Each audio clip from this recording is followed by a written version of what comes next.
Alhamdulillah. Alhamdulillah. Wa ma kunna linahtadiya lawla an hadana Allah. Asyhadu an la ilaha illallah wa asyhadu anna Muhammadan rasulullah. Baik, untuk kesempatan kali ini saya akan membahas topik puasa dari perspektif kesehatan. Jadi setelah yang pertama Pak Suryanto tadi dari dunia pendidikan tujuannya, dan untuk kali ini saya akan menyoroti dari segi kesehatan. Sebenarnya materi yang saya siapkan mungkin lebih dari 5 menit. Sekarang saya bingung kalau bicara 5 menit, bicara kesehatan 5 menit. Bonus kok. Sampai 5 menit aja dulu jelas.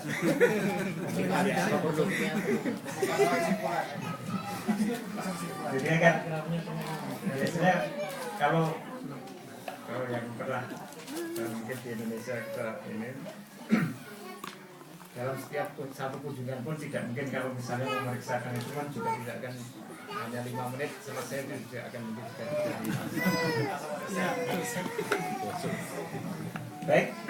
Jadi sebelum saya menyampaikan materi pengantar diskusi, akan saya sampaikan di sini adalah tentang kedokteran Islam. Jadi puasa dari segi kedokteran Islam. Saya tidak memandang dari segi kedokteran modern atau kedokteran yang dikembangkan di dunia barat. Sebelum memasuki apa yang akan saya sampaikan, mungkin Bapak Ibu bisa membuka Al-Quran, kitab Al-Quran yang membawa. Silakan dibuka surat Al-Baqarah ayat 155.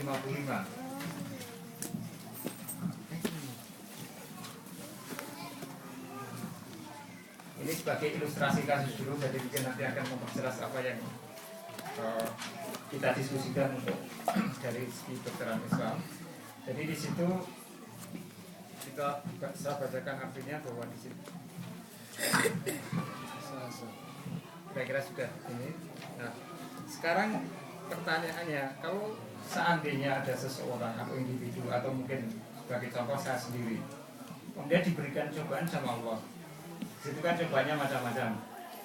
Nah, sekarang saya contohkan cobaannya, misalnya saya sudah mengerjakan sesuatu sampai sehari penuh, kemudian di situ gagal, tidak ada hasil sama sekali. Kira-kira apa yang Bapak Ibu rasakan? Kecewa. Selain kecewa, ada yang lagi mungkin yang mas.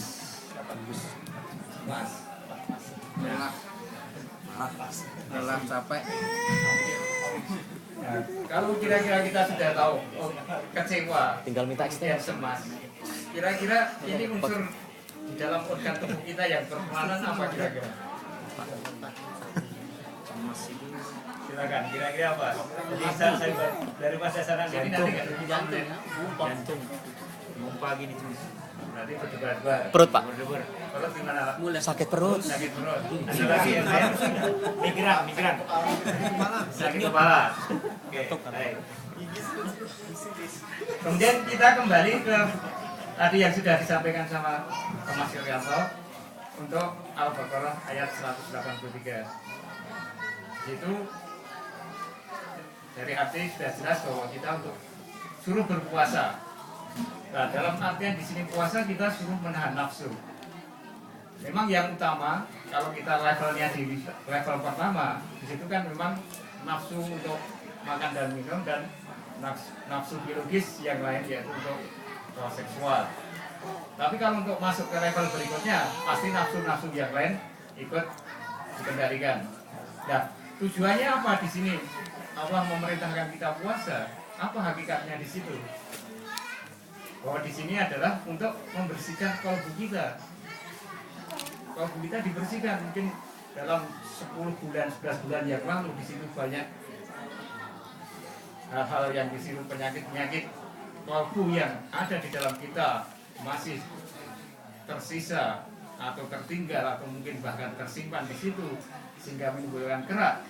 Dengan puasa di situ dibersihkan sedikit. Sebenarnya tidak hanya puasa, masih ada lain hal-hal yang lain. Selama puasa kita diperintahkan untuk yang lain lagi. Itu ada zikir, ada dan seterusnya. Ini semuanya adalah untuk membersihkan kalbu kita. Kemudian kalau kita sudah melakukan puasa, sudah kita lakukan, kemudian amalan zikir, kemudian tarawih, kemudian baca Al-Quran sudah lakukan, kemudian apa indikator yang bisa kita rasakan atau indikator apa yang bisa kita lihat bahwa kita sudah berhasil? Silahkan buka untuk Al-Quran ayat surat ke-13 ayat 28.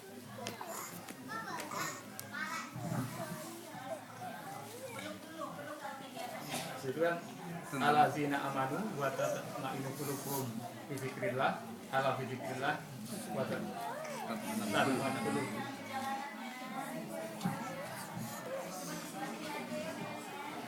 Apa kira-kira artinya di situ? Jadi orang-orang yang beriman dan hati mereka menjadi tentram dengan mengingat Allah. Ingatlah, hanya dengan mengingat Allah hati menjadi tentram. Kalau membaca terjemahan ini sulit dibayangkan apa yang dimaksud hati tentram di sini. Sulit kita mendefinisikan. Tapi begitu melihat tafsir, kemudian melihat translasi dari terjemahan dalam bahasa Inggris, jadi itu bukan hati, kolbu. Kalau kolbu diterjemahkan di sini jadi hati, jadi bingung. Karena kalau nanti dilihat dari perspektif kedokteran atau kesehatan, hati itu letaknya di mana? Hati letaknya? Hati letaknya di puncak kepala, apa di perut, apa di kaki, bingung. Hati-hati. Jadi di sini adalah kolbu. Jadi kolbu yang ini apa artinya di sini kolbu? Kolbu di sini artinya adalah seperti yang disampaikan Pak Guntur tadi. Kolbu di sini adalah jantung.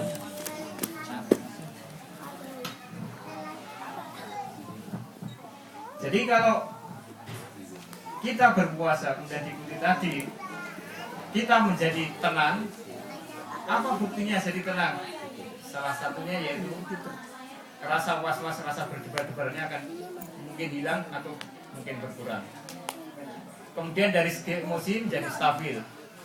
Jadi tidak, dengan ini bisa mengendalikan, dengan ini bisa mengendalikan. Kemudian ada sesuatu bersikap juga akan bersikap bijaksana dan seterusnya. Jadi dari situ jelas bahwa di sini jantunglah yang sebagai organ sentral untuk mengendalikan apa yang ada atau apa yang tampak dari luar.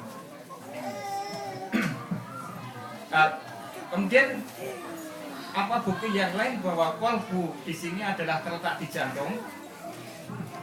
Ingat sejarah Rasulullah. Pada waktu Rasulullah waktu kecil, malaikat Jibril mendatangi kemudian membuka dadanya. Apa yang dikeluarkan di situ? Jantungnya. Jantungnya dibersihkan. Ini tempat setan. Jadi dari jantungnya itu dibersihkan. Itulah kolbu terletak. Kemudian juga lihat, saya lupa ayatnya, jadi belum ketemu. Ayat yang menceritakan bahwa Allah itu dekat, kemudian